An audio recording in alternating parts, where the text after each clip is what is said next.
नमस्कार मित्रों, गायत्री ज्योतिष केंद्र में आपका स्वागत है।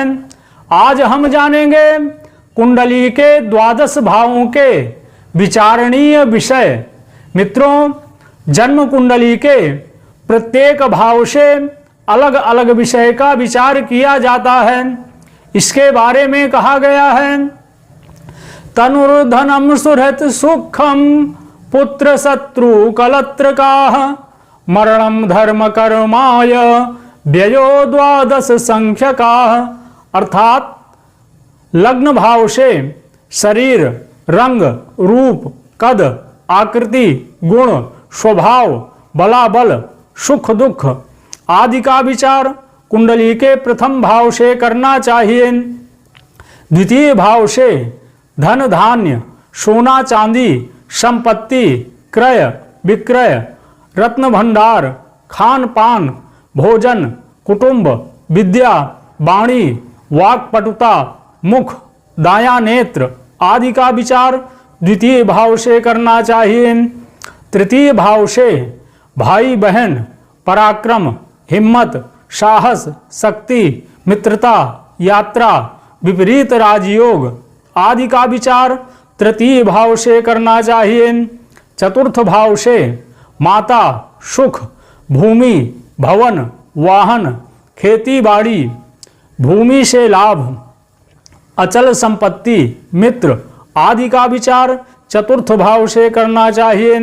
पंचम भाव से विद्या, बुद्धि, वाणी, पढ़ाई लिखाई, खेल कूद, प्रतियोगिता, पुत्र पुत्री, पेट, गर्भ स्थिति, संतान, पुत्र प्राप्ति, प्रेम विवाह आदि का विचार कुंडली के पंचम भाव से करना चाहिए। षष्ठ भाव से रोग, ऋण, शत्रु, बीमारी, चोट, व्यसन, झगड़ा, मुकदमा, कलह, पाप, भय, चोरी हो जाना, जल से भय आदि का विचार छठे भाव से करना चाहिए।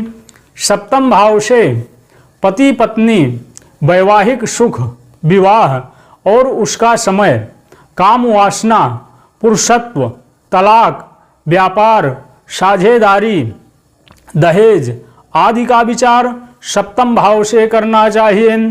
अष्टम भाव से आयु, मृत्यु, स्त्रियों का सौभाग्य, मानसिक चिंता, विदेश यात्रा योग, कैद, ऊंचाई से गिरना, जहर से मृत्यु, कर्कशा स्त्री आदि का विचार अष्टम भाव से करना चाहिए। नवम भाव से भाग्य, धर्म, कर्म, भाग्योदय, आकस्मिक धन लाभ, राज्य योग, गुरु, पौत्र पौत्री, तीर्थ यात्रा, धार्मिक जीवन, पूजा, दान, तप आदि का विचार नवम भाव से करना चाहिए। दसम भाव से पिता, राज्य, उन्नति, सरकारी नौकरी, पद प्राप्ति, नेतृत्व, कर्म, व्यापार, आजीविका, प्रवास, विशेष कार्यों की सफलता, मान सम्मान, प्रतिष्ठा आदि का विचार कुंडली के दसम भाव से करना चाहिए। एकादश भाव से आय, लाभ, वृद्धि, उन्नति, प्राप्ति, सफलता, व्यापार से लाभ हानि, प्रशंसा, बड़े भाई बहन आदि का विचार एकादश भाव से करना चाहिए। द्वादश भाव से व्यय, खर्च, दुख, दरिद्रता, हानि, पाप, नुकसान, शत्रुता, शयन सुख, बाईं आँख, पैर, गुप्त शत्रु, निंदक, बंधन, कारागार, अनावश्यक खर्च आदि का विचार कुंडली के द्वादश भाव से करना चाहिए। अतः कुंडली के जिस भाव में भी शुभ ग्रह शुभ प्रभाव में हो तो उस भाव से संबंधित फल की वृद्धि होती है, तथा जिस भाव में पाप व क्रूर ग्रहों का प्रभाव हो तो उस भाव से संबंधित फल की हानि होती है। मित्रों, ऐसी ही ज्योतिष की महत्वपूर्ण जानकारियां प्राप्त करने के लिए हमारे इस चैनल को लाइक करें, सब्सक्राइब करें। जय माता दी।